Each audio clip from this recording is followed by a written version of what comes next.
Hello everyone, this is Nayiri from Low Carb and Fasting. Today's guest is a low carb dietitian. She's actually known as the low carb dietitian.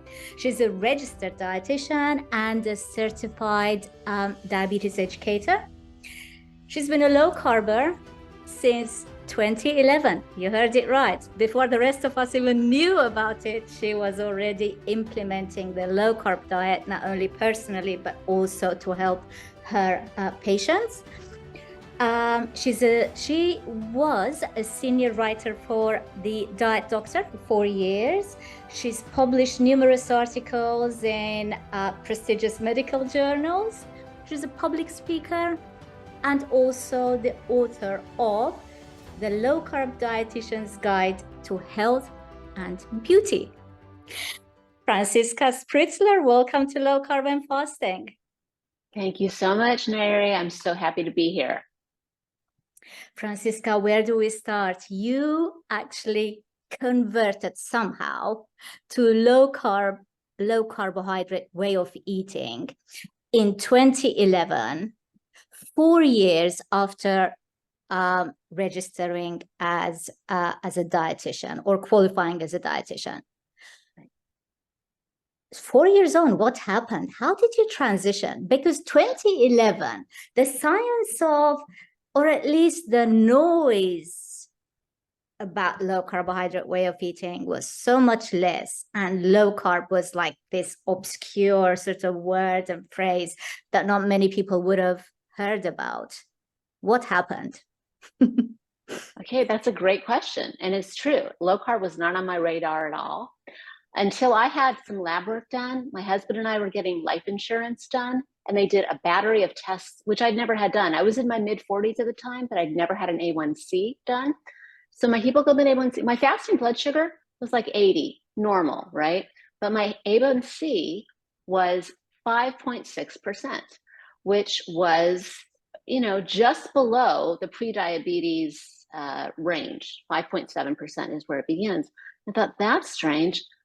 How can I have low blood sugar or normal fasting blood sugar, but such a high A1C? That just didn't make sense to me. So I started to do some investigating. I bought a blood glucose meter because I thought my blood sugar must be going up a lot after meals. But, how would I ever know this? I've never tested it. No one's ever tested it on me. So I started eating what I normally eat. I ate, pretty, I would say, a healthy diet, or what people would consider a healthy diet, a lot of fiber, but, a good balance of carbs. For breakfast, I might have oatmeal, but I'd also have some protein. I knew that I felt better when I had protein, even back then, but I'd have some oatmeal and maybe some yogurt and some fruit. So I had that breakfast, maybe 40, 50 grams of carb, not very high in carbs, but my blood sugar went from 80 fasting to over 160, 170, 180. And I thought, that's not what's supposed to happen. It should go up maybe 20, 30 points. It should not be going up like this. What's going on?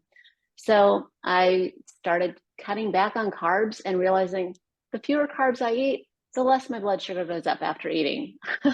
It sounds so obvious, but trust me, we are not trained that way as dietitians or even as doctors to think about what happens. And this may not happen to everybody, but it was happening to me. And my A1C clearly showed that. And then all of the measurements I was doing at home showed it. I also realized this is why I was getting hungry in between meals, because my blood sugar would go up, but then it would also drop down. So I'd be hungry a couple hours later and want a snack. And I just, that was normal to me. And I have to say, I've seen that with many dietitians. They always keep snacks in their desk, healthy snacks, maybe like trail mix or something, not a candy bar. But yes, you would feel that crash from having at least I would, from having the high blood sugar and then dropping down. Even back to baseline was still, about 80 points going down. So anyway, I realized I felt so much better eating fewer carbs. And I thought, if this is what is happening with my blood sugar, what about people who have diabetes, who have obviously greater insulin issues? And, they really shouldn't be eating a lot of carbs. So it really just completely turned my whole thinking about how to eat for optimal health, especially for people with blood sugar. It turned it around. I could so relate to that story of blood sugars crashing, because as a type 1 diabetic, where I wear the CGM now, but before the CGM, I didn't check my blood glucose on the glucose monitor regularly. I mean, how many finger pricks? I mean, during my pregnancy, I kind of was forced to, because I felt responsible.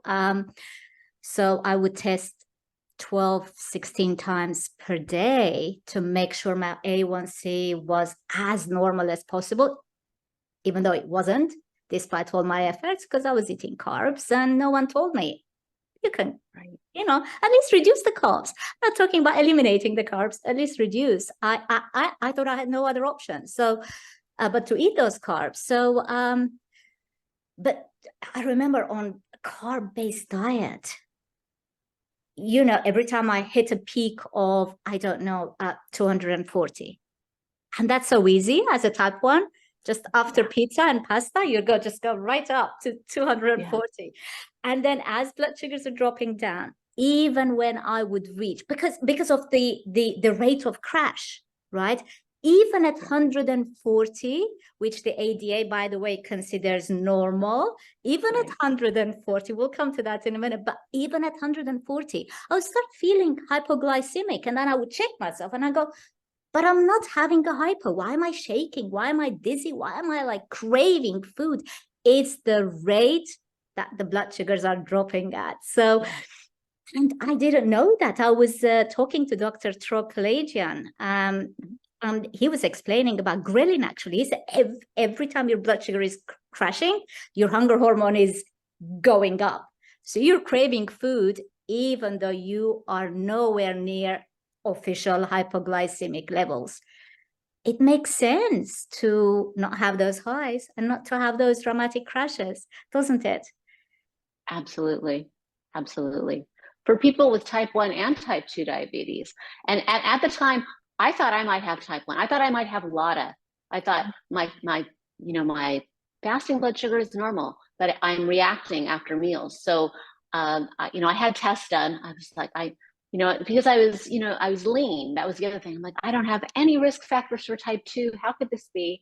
But I've discovered that, many people have blood sugar issues. They may not have true diabetes, but they still have either insulin signaling issues or insulin resistance, or a combination of those, where they really cannot handle a large carb amount. And a large carb amount is relative, right? Some people would say that 30 grams of carb is a lot for them, and others would say they could handle up to 60 grams. I don't think I could ever probably handle more than 30 grams of carbs at a time without having that higher blood sugar. And it took me a while of experimenting to discover that. So, Franziska, I think the next question really should be, how high can one go? A non-diabetic person, so a healthy person. Although, of course, I have to be careful with my words here. Non-diabetic doesn't necessarily mean someone is in optimal health. Healthy, right. But in a healthy person who doesn't have metabolic health problems, right? How high should the blood sugar go after meals? We won't be alarmed by it. So what is a normal high, postprandial high? That's a good question. And you might get a variety of answers depending who you talk to. I would say it depends on two things. First of all, where you start from, because you don't want to have more than, a 30 point would be, I would say, the maximum you want. So me starting at 80, 110 would be the highest I'd want to be. Someone starting at 90, I would still say no more than 120. I would like to see it under 110 for everyone. But it really kind of depends on where you start from, I would say. But, somewhere between 100 and 110 is a max that I would like to see after a meal. Rather than, as you said, the ADA says go up to 140. As a non-diabetic with diabetes, they say you can go up to 180, which, yes, that's considered within range. Mm-hmm. But I would say for optimal health, 110 would be the max that I would target. Yes, 110. I forgot about that. I went with 140. Yes, 100 up to 110 is the normal range, which is actually the up to 10 in millimoles over per liter, I think. So 10 up to 10. At 10, I actually feel nauseous. I feel unwell. Yeah, I feel sick. yeah.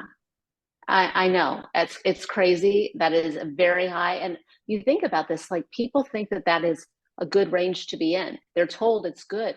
Yes, it's, I have no words for that. I think I would change the word good to it's an achievable target for someone who doesn't want to change their diet. So Yeah, if you don't want to change your diet, that's a target you can realistically be within or stay within.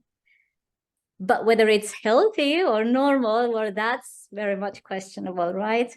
right. I would say 180 is considered acceptable within the ADA guidelines. They say up to 180 is an acceptable range. If you're over 180, then you're out of range.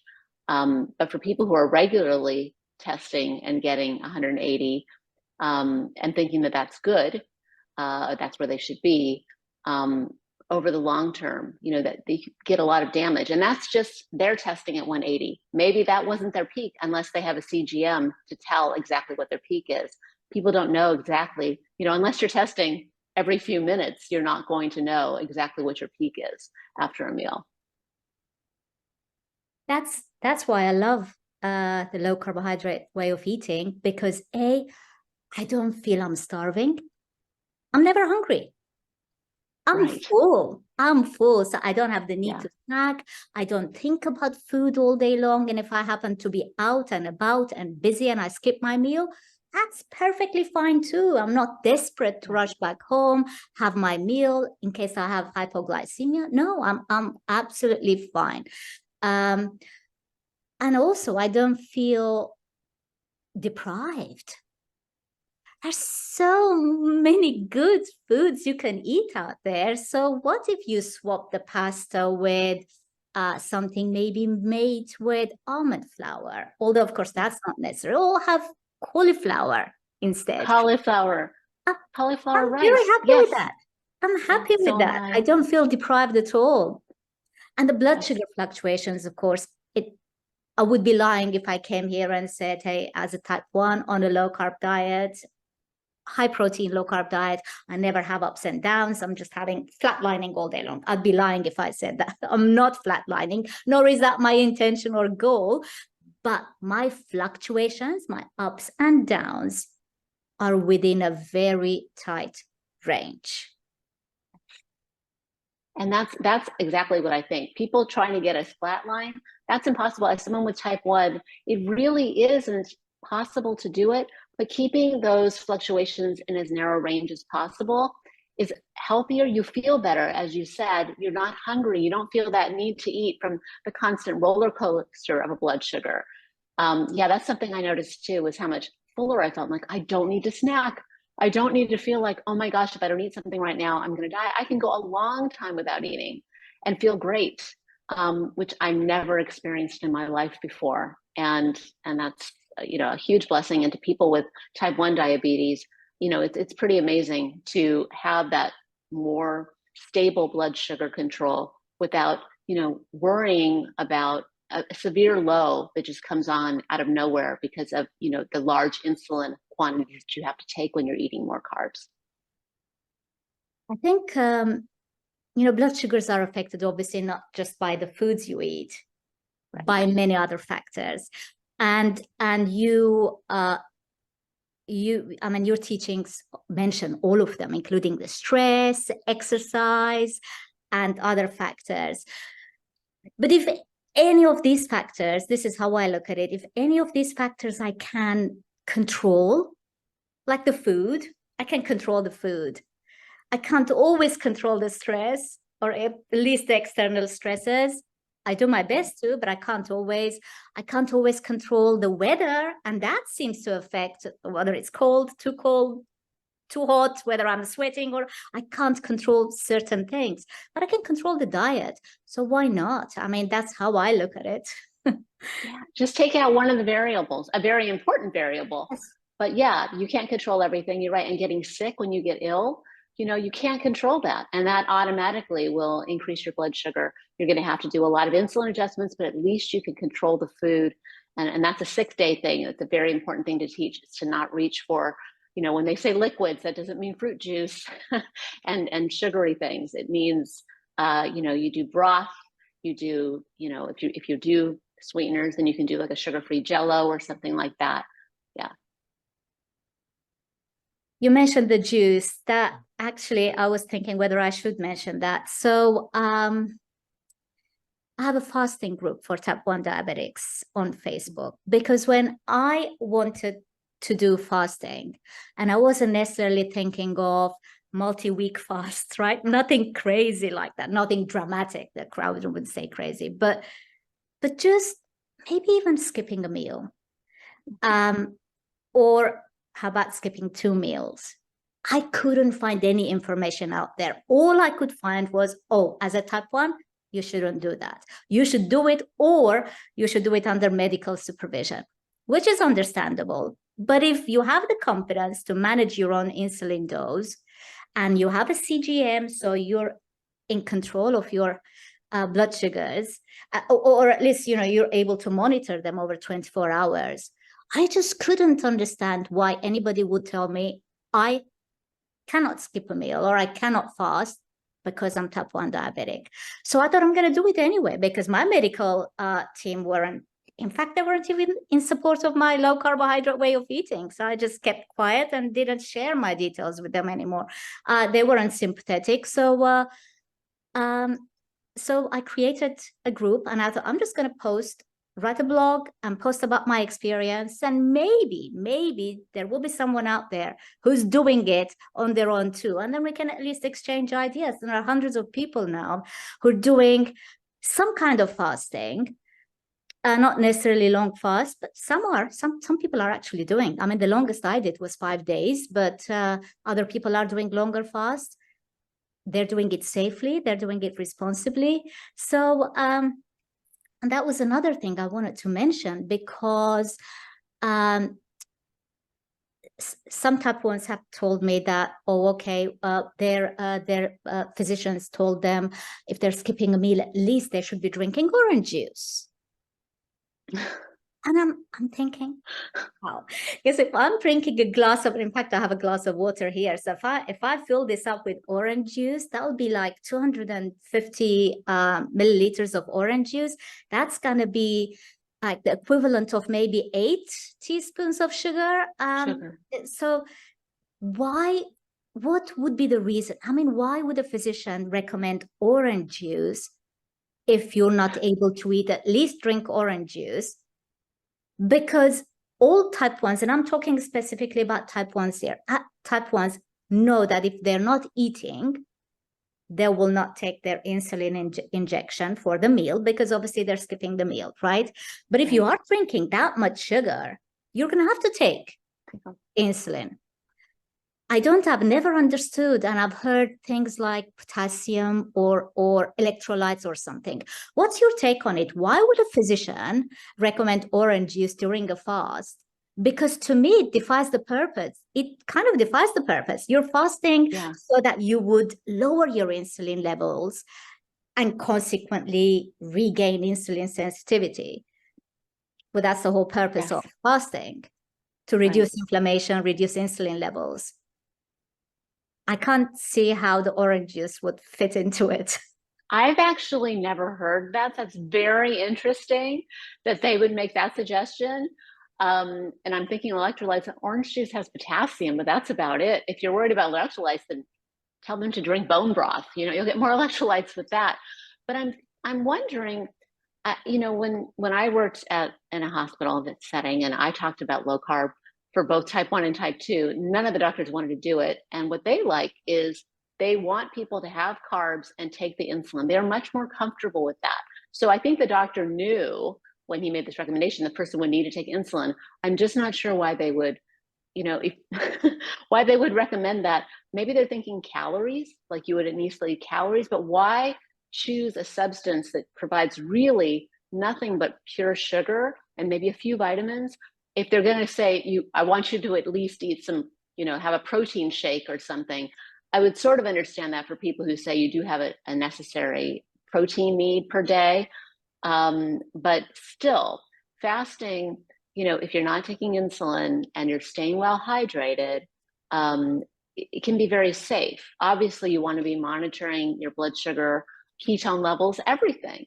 But to suggest that somebody with type 1 at least have orange juice if they're fasting doesn't really make any sense to me, and I'm not sure where that came from.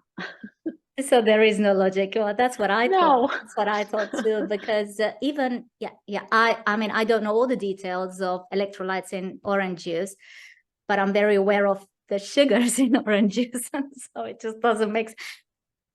Even if it contained all the electrolytes we need, that sugar just defies the purpose of fasting. Exactly. So if you're going to do that, you might as well eat, and then eat more nutritious things. Because really, orange juice is a very good source of vitamin C. It's got some potassium too, and a few other vitamins, but that's it.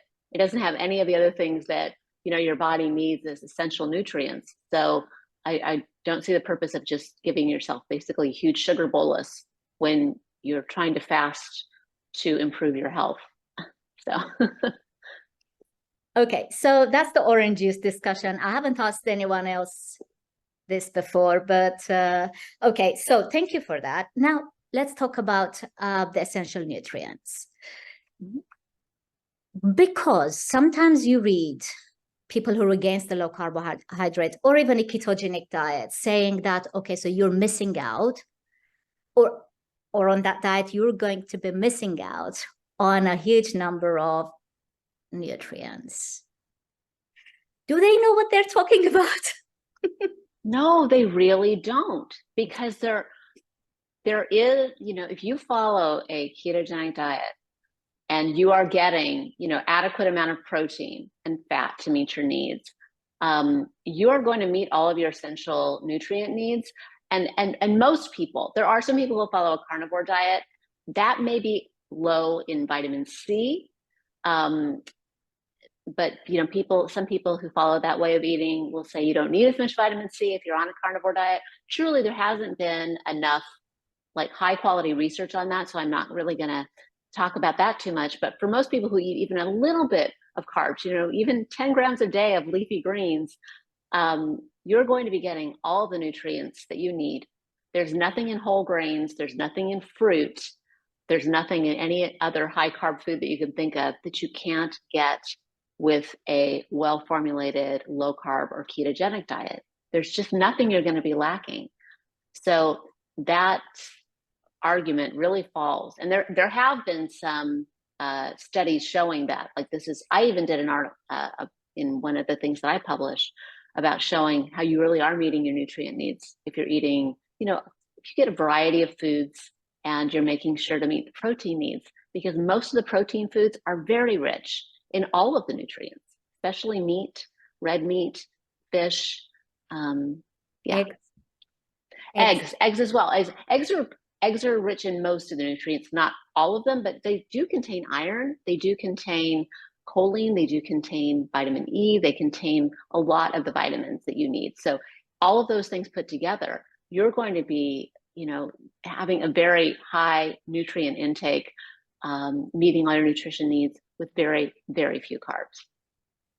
With very few carbs, but those carbs coming from vegetables and not from flour or flour. Exactly, from vegetables, exactly. Nuts, for people who are, there's some people who have nut allergies that can't have nuts, but nuts, vegetables, seeds, some dairy. There's a little bit of carbs in dairy, a little bit of carbs in eggs even. The only foods that really have no carbs, and even then there's probably trace amounts, would be like meat.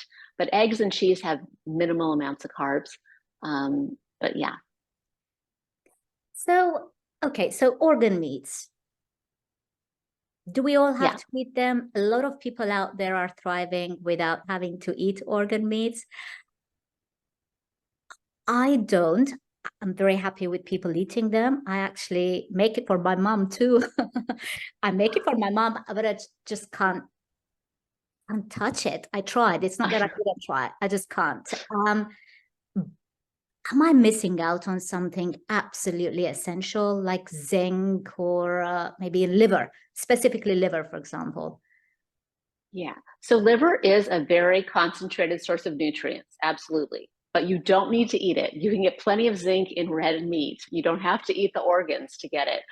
I personally don't like liver either. I've tried cooking it every way. I've tried chicken liver, veal liver, all livers. I don't like it. I do like chicken hearts. I've had that at a Brazilian restaurant and that was delicious. But I say if you like organ meats, it's fine. Actually, you can overdo organ meats too. They're very high in vitamin A, and too much vitamin A can be toxic too. So you got to be careful with organ meats. But for people who like them, having it once a week is fine. If you don't like them and never eat them, I think you can be just as healthy because you can get all the same nutrients from other foods, from So other that's good animal to hear. foods. Yes. Don't worry, you don't have to become a liver lover. I never will be. I've tried. That's good to know. Right. Okay. So let's do now. So I think, at least my audience or people who follow this channel, they understand the importance of protein. And we're talking about animal-based proteins. So can you please explain in what way the plant-based proteins are lacking in some essential nutrients or amino acids?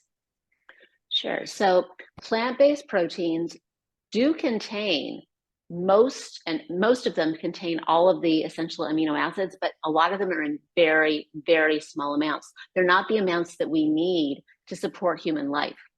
So they need to be combined. You can combine plant proteins to make a complete protein where all of those amino acids come together. But the problem is it's still not as bioavailable as animal protein. It isn't digested and absorbed and used by your body in the same way. So you need to eat a lot more of these plant proteins. And all of them have some carbs. So if you're trying to do a low carb diet or a ketogenic diet that's completely plant-based, you're going to be eating quite a few carbs.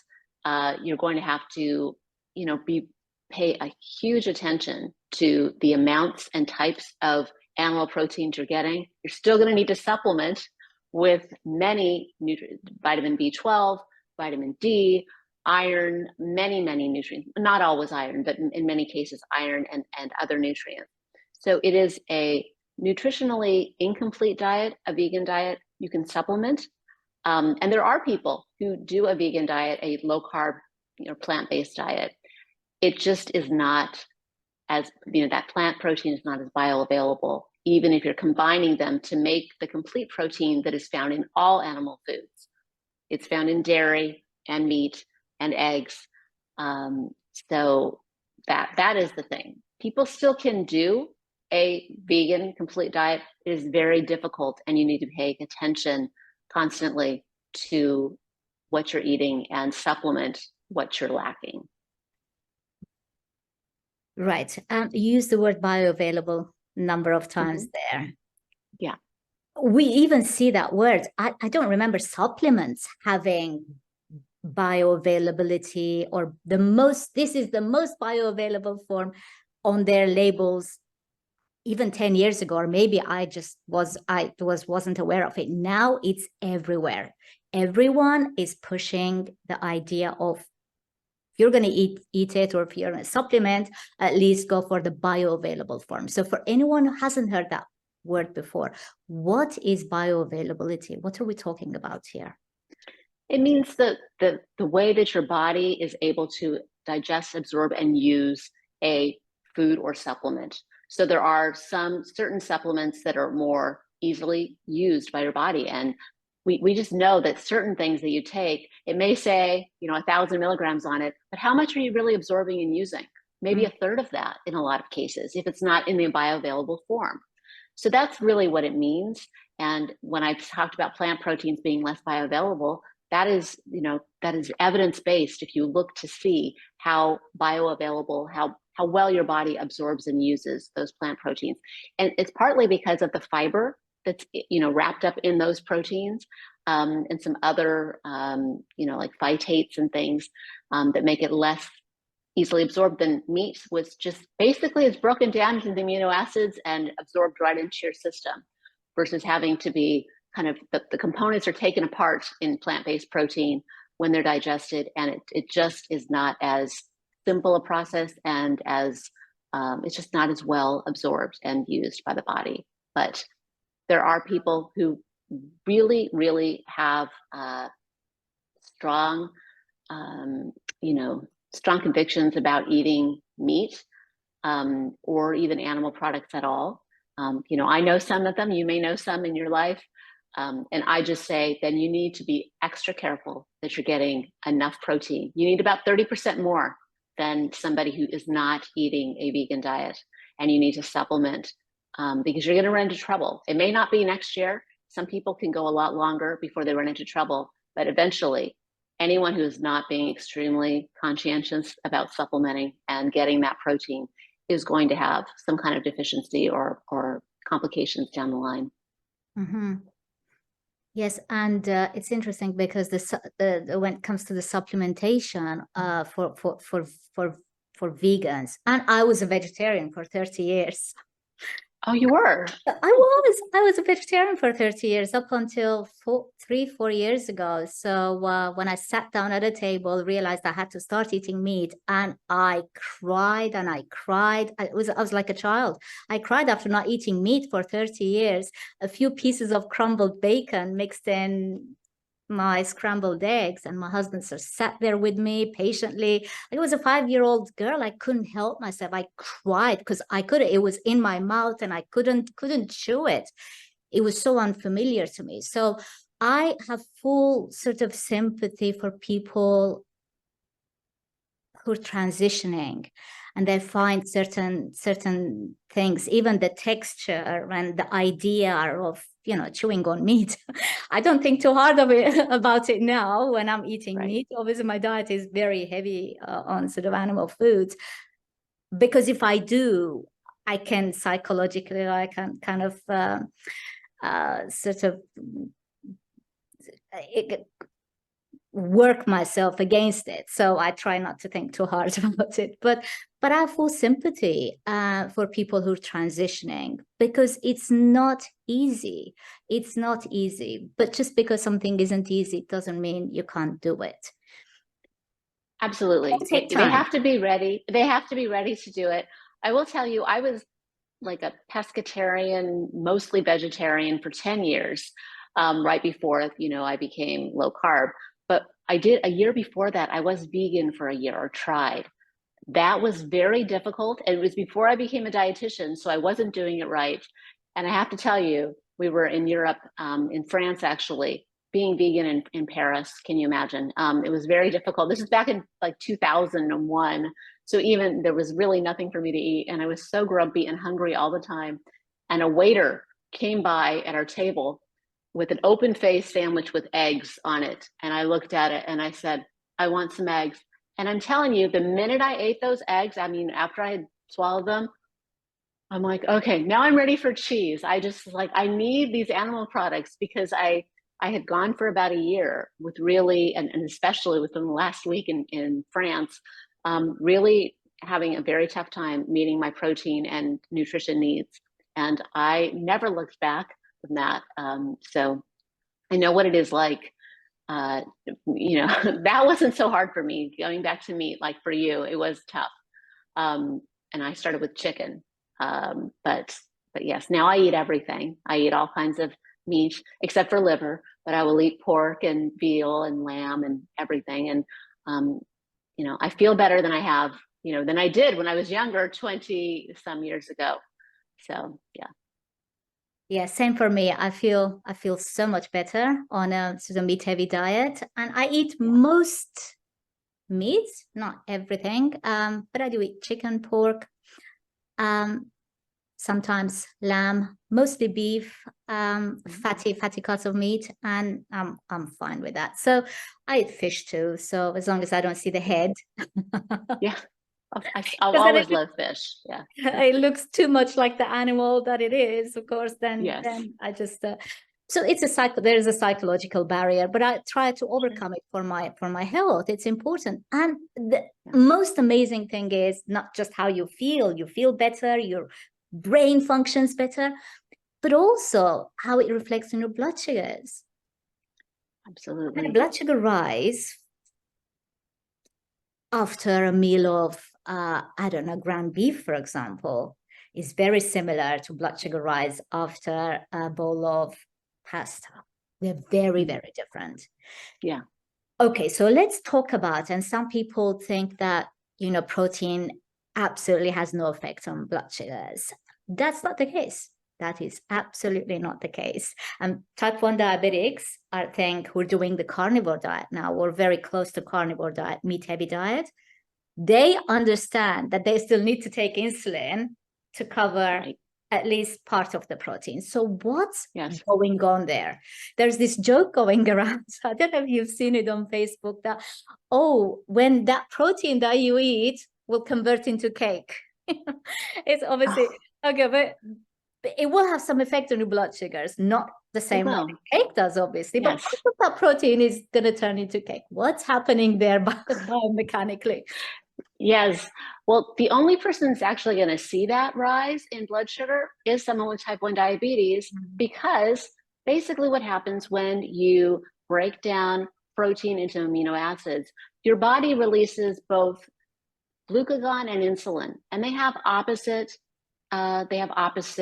functions. So glucagon causes your liver to release sugar or glucose, and insulin does the opposite. Insulin counteracts that rise in blood sugar. So it will start to rise a little bit. Insulin is instantly secreted in someone without type 1 diabetes. Someone with type 1 diabetes has to act as their own pancreas. And so to cover that rise in blood sugar, you need just a little bit. It's not as sharp a rise as if you eat carbohydrates, but that glucagon will still cause a rise in blood sugar that needs to be counteracted with the insulin that you inject. So that's the thing. You can't just eat a complete meal, lots of protein, and expect your blood sugar to stay steady if you don't have your own insulin kind of counteracting that glucagon response. Wonderful explanation. If I can find, because I've saved some of my graphs where I've had exactly the same meal, say probably ground beef, I can't remember this from 2 years ago. And then I've taken insulin to cover the first time, to cover the same meal. And the second time, I didn't take any insulin, just to see how high I would rise. So if I find those graphs, I'll put them up on the screen so people can see. Again, it's not a dramatic rise, but nevertheless, it's the kind of rise that would require insulin. Right. To bring it back and to levels. I think people are not aware of it when they're on a carb heavy diet, because they're taking there's so much rise from the carbs, and they have to take so much to cover that. And they may have a different basal insulin too that's covering some of it. So they don't notice that the protein is affecting their blood sugar until they go low carb and they realize, wait a minute, I'm not really eating any carbs and I'm still seeing this rise. But I'm not sure how many people are really taught this, or if they read about it. I don't know I know Dr. Bernstein talks about it, but outside of his instruction, a type 1 going low carb would need to know about this. Otherwise, they might think, low carb doesn't really work. My blood sugar is still going up and I'm not eating carbs. So, yeah. Yeah, absolutely. I think there isn't enough education out there. There aren't enough sources, especially for type 1s. Right. There aren't enough. So thank you for everything you do. And I will put your YouTube channel as well, channel link below, because I love your videos. Thank you. They're so basic. I'm glad you like them. I thought, I like to make these videos. They're not going to be super complicated. I'm just going to talk to people the way I talk to, clients that I work with, just very basic stuff. I feel like it's just supposed to be easy. And like someone like you is probably not going to learn anything else, but maybe beginners will learn something, or people's family members or something. Well, everyone learns. I can't remember which one it was. And you were talking about potassium. And I'm going to ask you that question now. You're specifically talking about potassium in at least one of them. And they're 10 minutes long. So they're short. They're short, which is great. A lot of people love those. And they just specifically talk about one particular topic. So you don't deviate, you don't bring in examples. No, this is it. This is the science, and that's it. So I love your videos. They're very, very informative and educational. Let's talk about potassium now. Okay. People on the ketogenic diet or a low carbohydrate diet, almost everyone now is advised to take some form of magnesium, particularly magnesium glycinate, because of its bioavailability, right? Yeah. Because we all agree now, there's this consensus that our nutrition is deficient in magnesium, right? People on a low carbohydrate diet are generally not afraid of salt either. Now, potassium, there is so much information out there, and there doesn't seem to be a consensus on potassium. Why is it that potassium is the tricky one? Why can't everybody agree on whether we need a potassium supplement or not, whether we need to monitor our potassium or not? What is it that makes potassium so tricky? That is a fantastic question. And I don't also understand why the potassium range goes up so high. It's 3,000 to 4,700 milligrams in the US, at least 3,000 to 4,700 milligrams a day. That's quite high. And I would agree that getting to 4,700 milligrams with food alone, unless you're eating a lot of calories, could be difficult to do, whether you're following low carb or not. It's a lot of potassium. But many people are actually told, people with kidney disease, that they have to stay under 2,000 milligrams. So if you have functioning kidneys, you can definitely go up to about 4,700. But I still think, getting between 2,000 and 3,000 is probably fine. And if you're eating a well-balanced keto diet or low carb diet, you can get within that range easily with meat, fish, avocados very high. Avocado is very high in potassium. Nuts are fairly high. As far as supplementing, I don't see a problem with supplementing small amounts. The problem is, like the salt substitute, it's very easy to go over on that, and too much potassium can be dangerous to your heart. So and people who are on certain blood pressure medications and diuretics, they can also have a problem with retaining too much potassium. So I hesitate to recommend supplementing to people unless they're going to do very small amounts, and also depending on the type of medication that they take. Obviously, if they have kidney issues, they have to be careful with potassium and sodium as well. So I personally don't supplement, but I would if I didn't eat avocados and I didn't eat as much meat and fish as I do. I would probably, maybe supplement up to 500 milligrams per day. But that's about all that I would do. I wouldn't do like massive amounts of potassium because I don't see any evidence supporting that, like doing a lot of potassium. And as I said, too high, and then you could actually get into trouble with your heart rhythm. So that's my take on potassium is try to get it all from food. And let's say you really don't have much of an appetite. I would say that's another thing for older people who really don't feel like eating enough. Perhaps they would do well with a potassium supplement just to get them up to the minimum, which I think 2,000 milligrams a day is like a minimum amount that you would want. Right. So that's the potassium issue. Yes.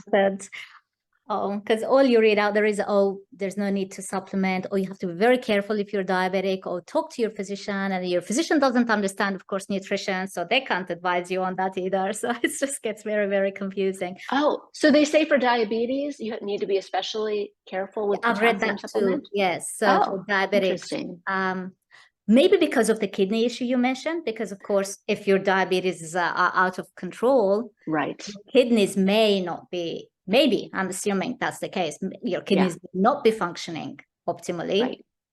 And so then there may be an issue. I've been low carb now since 2015.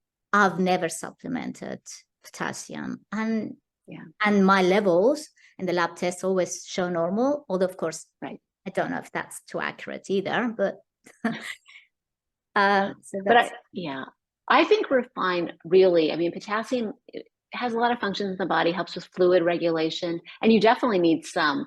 But I think that the 4,700 milligram is what's, I'm like, how does anyone get that high? I remember in school, we had to keep, this is back when we were all eating higher carb diets, including me. We had to keep track of everything and then put it into a system to see. And I was nowhere near 4,700. I was probably around 3,000, which is the minimum, the lowest that they say it should be. But I think being within the twos, somewhere between 2 and 3 should be absolutely fine. And that almost everyone who follows a keto diet that contains meat and leafy green vegetables also have potassium. Mushrooms have potassium. It's found in quite a few foods that are of animal origin and low carb plant foods. Franziska, I really want to ask about our daily recommendations of each of these vitamins and minerals, because there's a question of accuracy, right? I mean, how do we know, for example, in the context of someone who's not eating fiber, that can inhibit the absorption of some minerals and vitamins, and we know that. So, or in the context of someone who's not eating sugar,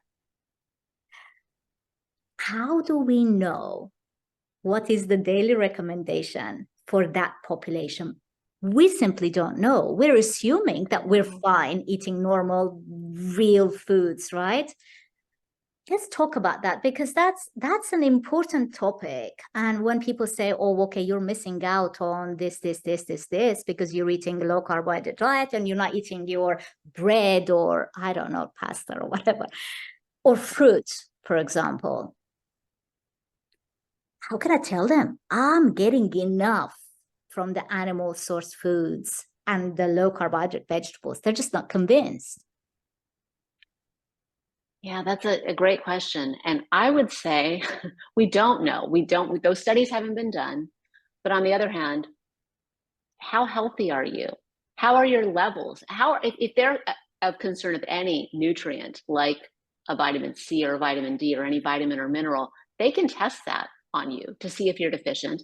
You would also be manifesting some kind of signs of deficiency if you were deficient in vitamin C, if you're deficient in the essential fatty acids or anything. You would definitely be showing signs of deficiency. You wouldn't feel well. Most people who are following a ketogenic or low carb diet feel better. They have more energy. Their blood work looks better than it did previously. So how can they be deficient in nutrients that are needed to, like, let's say, convert energy? There's a lot of cofactors in energy conversion, like magnesium, calcium, and many others. You're getting enough if you don't have symptoms, if you feel well. So as far as what their recommended daily intake should be for people who don't eat sugar, people who don't eat lots of fiber, we just don't know what it is. But I would go based on, the other thing is people didn't have all the lab work that we have now years ago. We have so many more things that we can investigate and look at. And I would just say, let's take advantage of those things. And also like the CGM, all of those tools of technology we have to tell us whether we're healthy, how well we're doing, and obviously just going by how you feel. Yeah, that's what I would say in terms of how do we know we're getting enough. I would say just, look at me, see what I'm doing, look at my blood sugar, my control, and overall how healthy my diet is, and how whole foods rich it is, how minimized in processed foods it is. And that is, a healthy human diet and should be meeting all of your nutrition needs. Let's talk about processed foods. You mentioned that. Yeah. That wasn't necessarily the next on my list. I left that in the bottom just if we had time, but you mentioned the processed foods. Now, Okay, so processed foods are, there are a lot of keto or keto labeled processed foods out there. Where do you stand with them? How do you view them? I mean, I personally don't use any of them. And I'm not saying there's no need or place for a keto snack bar, for example, in anyone's life. I mean, they may serve a purpose. I haven't needed to use those bars or whatever they may be, but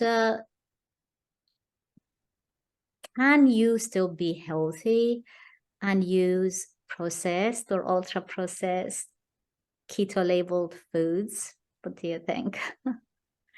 Okay, so that's another good question. Kind of a loaded question because it depends on the person. I say get most of your nutrition from minimally processed foods, no matter what. If that's all you want to eat, that's great. But there are many people for that is, I don't want to say impossible, but so difficult to do. It's a huge burden for them to not have some processed foods at some times. Now, the cleaner the processed keto food, the better. The fewer ingredients, the better. Obviously, no sugar. Those sorts of things are going to make a food a better choice for someone. But yes, I think that they can be included. They certainly don't have to be.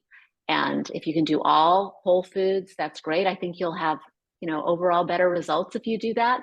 But if it makes your life simpler and there are many people, we don't know what everyone's day-to-day life is. For some people, it's just going to be impossible. But, a keto meal or treat or something, snack that has protein, fat, very few carbs, and not a ton of ingredients, even if it's processed, is so much better than whatever processed food they were doing before on a high carb diet. It's just mainly sugar, like a Nutri-Grain bar.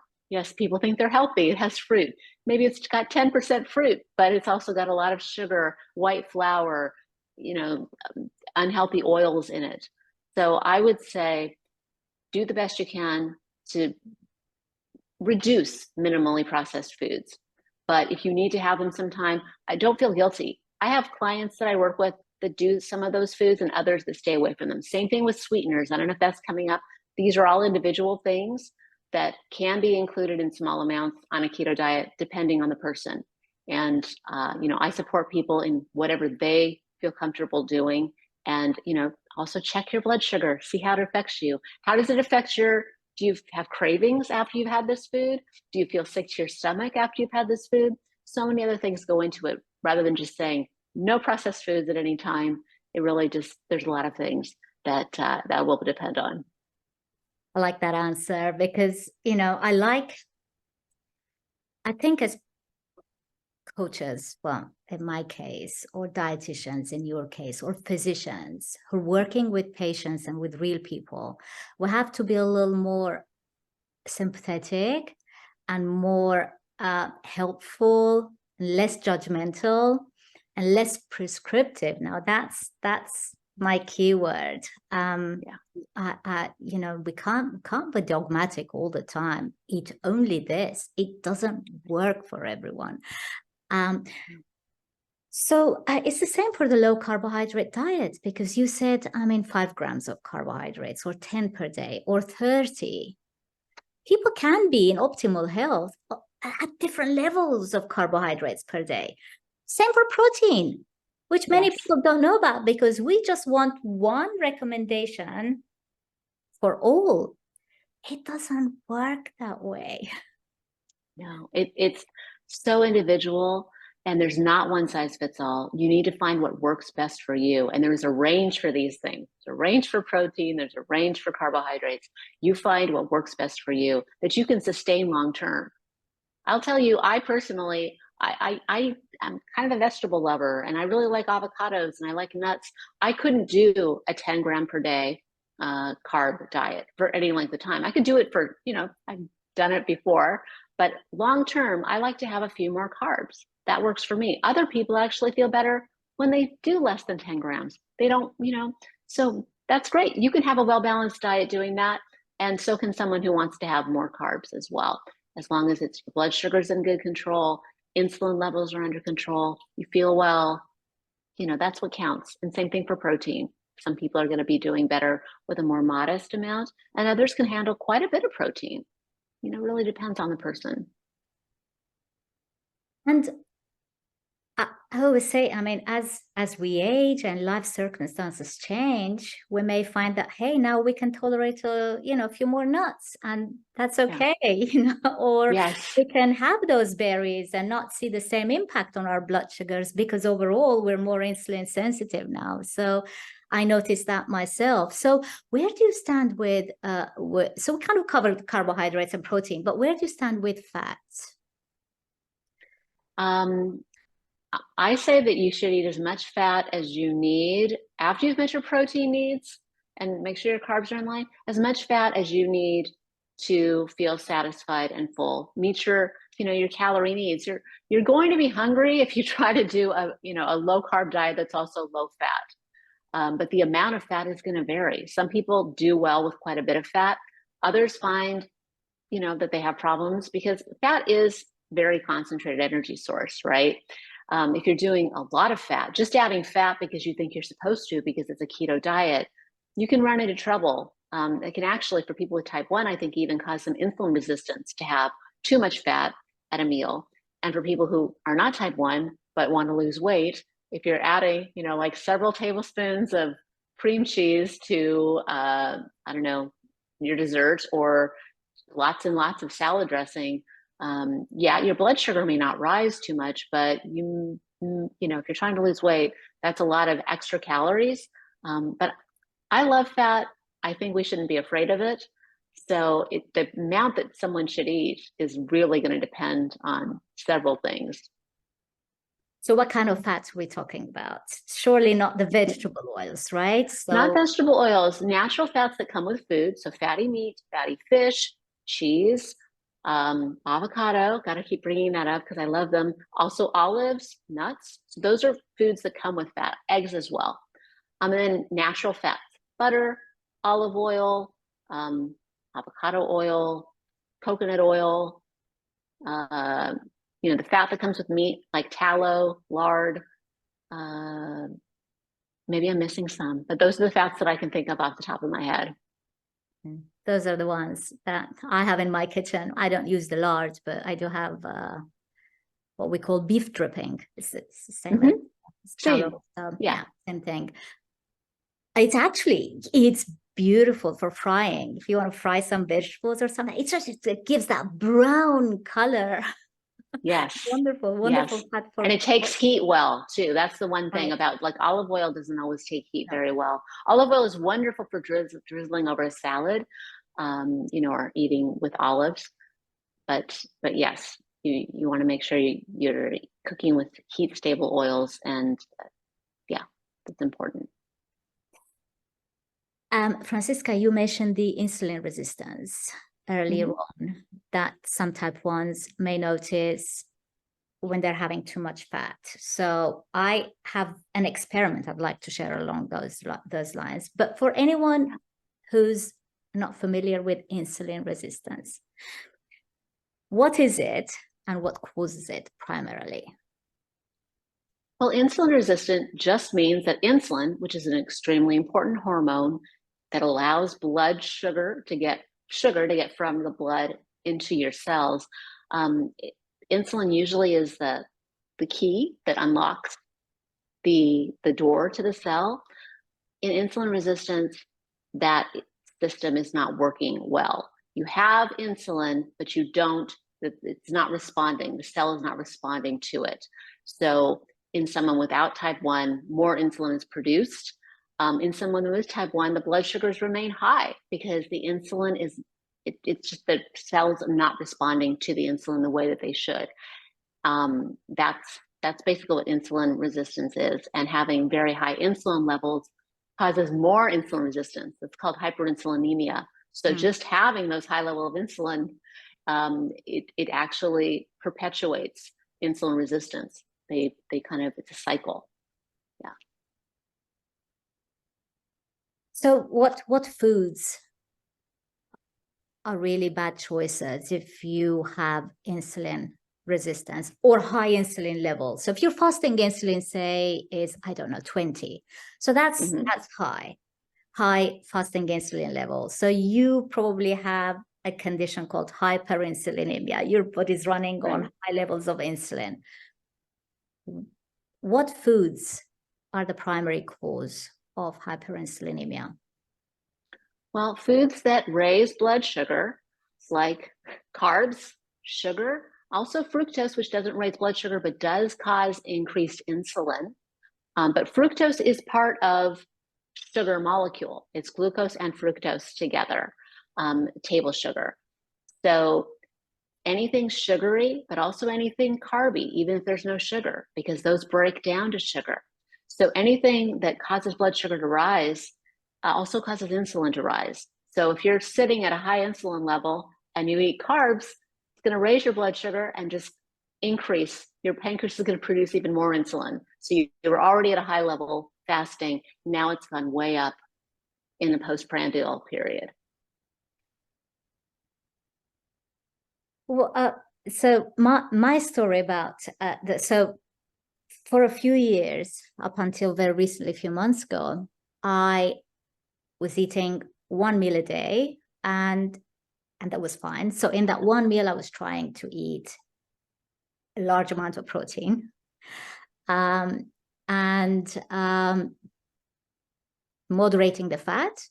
Obviously, carbs are always stable, like they're super, super low, maybe less than 10 grams, if that. Sometimes I just leave the carbs. Basically, I leave the plant foods out. So I only eat the eggs and, I don't know, yogurt maybe, or Greek yogurt or something with it. But so for a few years, I was doing that, right? And now, in the last few months, I switched to 2 meals. So now that protein, which is always the focus of my meals, is divided into 2 meals, rather than I'm eating the same amount of protein, but rather than in 1 meal, I'm eating it over 2 meals. But I kept the carbs exactly the same. I increased the fat. I'm having more fat in each of my plates. I just wanted to see if it would cause insulin resistance somehow. I've been doing it for 3 months now. Or if I would put on weight. So no weight gain after 3 months. I can tell I would notice it because I'm just such a small, I have a small frame. So I very, very easily notice a gram of fat, especially in the stomach area. So no weight gain. My insulin needs haven't changed. They haven't increased. And that would be an alarming sign that, hey, I'm eating more fat, so I'm requiring more insulin. My insulin requirement's the same. Now, the major difference is with one large sort of bolus of protein, I was seeing a dramatic increase in blood sugars. So I'm no longer seeing that because the protein is now divided into two smaller meals. So I'm not seeing that rise. What I am seeing, though, is that my basal blood sugars are kind of slightly higher than before. Whereas before, I would run at 85 or 88. That would be my basal. Now I'm at 95, even 100. It just stays like that. I'm pretty sure that's the excess fat because my blood sugars aren't coming. But then I don't have the fluctuations at all. I just don't have that rise from protein because the protein portion is smaller. So it's a fascinating thing to observe. I love my life with type 1 diabetes. I love experimenting and learning and seeing what happens. That is so cool. I'm really happy to hear about that experiment. And do you like eating twice a day more than once? Do you prefer it? I do. Although I haven't yet decided if I should worry about the higher blood sugars. With absolutely no fluctuations, I'm like staying the same all day long. I just don't know because, of course, we know that fat will They used to tell us even on carby days when I was a carb eater, my diabetes nurse, for example, would tell me, hey, if you eat more fat with it, with your I don't know, pasta, like put a big dollop of what did she, or butter over it, and then the butter would obviously stunt that blood sugar rise. I knew that about fat. So I'm not seeing those rises at all now, but my basal blood sugar sort of is higher. So yeah. I'm not decided yet if I will stick with this, but it's good to see and make an observation and see what's happening on me, but no weight gain, which is interesting because I've increased the fat, carbs the same, protein amount is the same, but no weight gain. Exercise is the same too. Yeah. So it's interesting. I'm somehow using those. I must be using that energy. That is so interesting, because someone would say, well, that kind of disproves calories in, calories out, because your calories have increased, but your weight has not increased, right? Your calories have increased just with the added fat, but everything else has remained the same. It's just that the meals are now divided into 2 instead of 1, but you're getting some more calories in because everything else has remained the same. So that's really interesting. And I also think that people with type 1 respond differently. Some people, may have seen something different, maybe because I have heard from other people with type 1, not everyone, that having, more fat at their meals does make their blood sugar stay up higher, that once it rises, it stays up higher longer. But that's not the case with you. And I do think type 1 is very individual. Well, but that is the case, Franziska. But that is the case. So my blood sugars are staying higher, but consistently at the same level. So it's kind of right, true. But your basal is higher. So you're not really, yeah. But I've heard from some people who have like a not a spike exactly, but higher blood sugar remaining, like it lasts longer before it goes back down to their baseline. So I think it just really depends. And also I've talked to people with type 1 who respond differently to fiber. Some people count fiber as digestible carbs and others don't. And, you just have to find out what works best for you. And that way you just kind of learn about your body, your own response to insulin and food, as a type 1 and as well as a type 2. It's just different things to learn because you're not giving yourself insulin. Most type 2s, if they're following a low carb diet, most people with type 2 are not taking insulin anymore. Yeah. Well, fiber is another interesting nutrient topic. Interesting topic. Now, is fiber a nutrient, and is it essential? It's not essential. It's not one of the macronutrients. It's a nutrient of type, but it's not essential. Some people will find health benefits from fiber. Other people will find health benefits from reducing their fiber. So it's individual, but it's not an essential nutrient, no. Mm-hmm. Right, that's the fiber covered. We've been talking for over an hour. Oh, it's gone so quickly. It's gone very quickly. So let's finish up with 2 basic questions I have on my list, Franziska. So why does the low carbohydrate diet work for most people, diabetic or not? Why does it work? Why does it work? What's so magical about it? It works by, keeping the carbs low, keeps your blood sugar and insulin levels low. That keeps your hunger levels, it helps to control your hunger, helps to increase satiety. You can go longer without eating, which helps with weight loss. The insulin levels being lower helps with every portion of your body. High insulin levels are dangerous, whether it's injected insulin to cover carbs when you're a type 1 or insulin that your own body produces. High levels of insulin are inflammatory. They're dangerous. So a low carb diet reduces insulin levels dramatically and blood sugar levels. So it works for those reasons. It can also treat some other conditions of insulin resistance, like polycystic ovary syndrome, again, by regulating that insulin. A lot of it has to do with the insulin, and it's the blood sugar and insulin combined. And no other diet has such dramatic results on those, glucose and insulin. Yeah. So who is it for? It's obviously not just for diabetics. People are raising their babies on a lower carbohydrate diet. Right. So who is it for? If you're elderly, for example, would it still work for you? Yes, absolutely. It can work for you as an elderly person.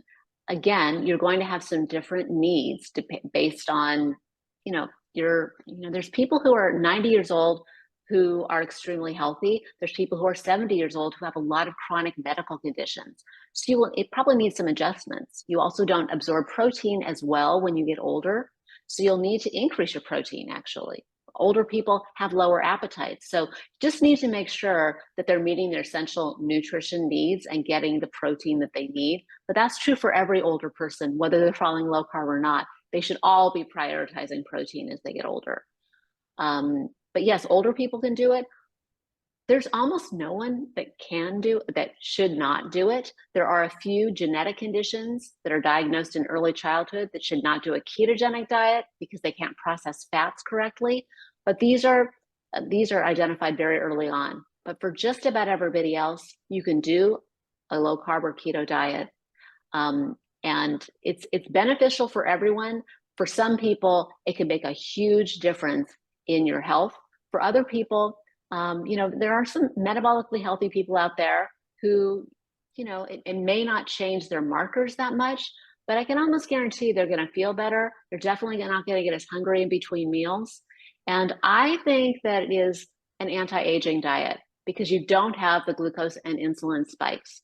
You're eating, naturally nutritious food, and you have a better quality of life. You feel better. You're going to move more, move easier. So I think it's great for everyone. I understand that not everyone wants to do it, so I don't push it. But anyone who ever wants to talk to me about it, I will tell them about all the benefits and tell them to just try it and give it a few weeks. Don't base it on the first few days because that might not be so pleasant. But after you've adapted to it, I think you feel great. Most people feel absolutely wonderful on it. Is this what you mean by the beauty part of your my book? Yes, I do. I mean, inside and out, I really do. I think, I think it can help you look and feel your best as you get older.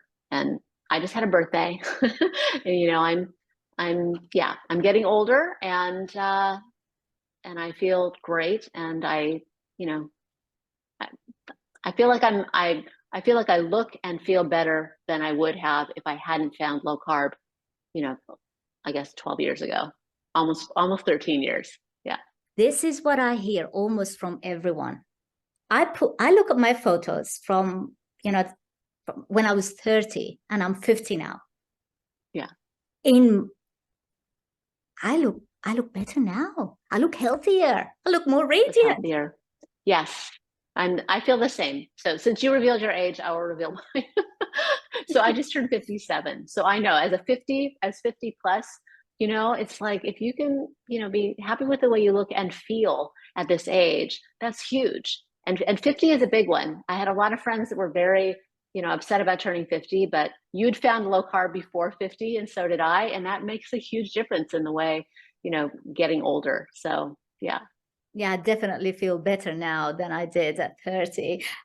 Okay, so it works for the elderly, obviously, with a few tweaks, prioritizing the protein. How about children? Surely children need carbohydrates to grow. No, absolutely not. And the type 1 grit group on Facebook is a wonderful example of that. R.D. Dykman's son, who developed type 1 diabetes, I think he was 10 or 11, and he's now in college. And you would not, there's no one fitter, in better shape, and healthier than that, that young man. And he was, raised on carbs. I mean, on low carb from the time he was 10 or 11 years old on. So no, children do not they need essential nutrients. And as we talked about before, a low carb diet provides essential nutrients. They do not need carbs. They need adequate protein for growth and the vitamins and minerals that are essential. And they need calories, but you can get all of those things without eating carbs. Mm-hmm. So the low carbohydrate diet works pretty much for everyone out there. Right. Yep. Is there a benefit in, I mean, this channel is called Low Carb and Fasting. Is there a benefit in fasting? Say, even if it's a short thing, like fasting for 12 hours per day, basically not snacking just before bed and not running to the kitchen first thing as you wake up, or not getting up middle of the night and eating. So snack. What are the benefits? Absolutely. Going for, at least 12 hours without eating, it allows your body to rest and restore. At a time when your body isn't processing any food, your insulin levels drop even lower while you're not eating. Every time you eat, even if it's healthy, low carb food, insulin levels are going to rise somewhat. They're not going to rise if you're sleeping, or even after you get up if you're not eating. So I'm not a big faster myself. I do about 12-hour fasts every day, and that's it. Occasionally longer, but not too much. Other people really enjoy the way they feel fasted. They, as long as you're eating enough food at the times you're eating, then that's fine. If you are eating, big meals that contain plenty of protein and your other essential nutrients, then that's absolutely fine. If you're, obviously, if you're fasting and then you're not eating enough on the days you're not fasting, you can run into trouble. But fasting is great. And I think 12-hour fasts overnight are really wonderful for your body to, do other repair work. You put a lot of demand on your body when you eat and doing things every day. You just need to give it some time to kind of reset. Similar to turning the car engine off, right? And just turn it off and turn it off. Turn it off. Thank you so much for this wonderful discussion, Franziska. I can't thank you enough. And a happy belated birthday. I know I've wrote to you on Facebook too. On Facebook, oh, thank you so much. Thank you. I really appreciate it, Nayiri. This is really nice talking to you. And thank you for all that you're doing to spread the message of low carb for people with type 1, type 2, and just everyone who can benefit from this way of eating. Absolutely, everyone will benefit. So I will put Franziska's links below. Please follow her channel, buy her book on Amazon, and support Franziska in her work. Bye for now.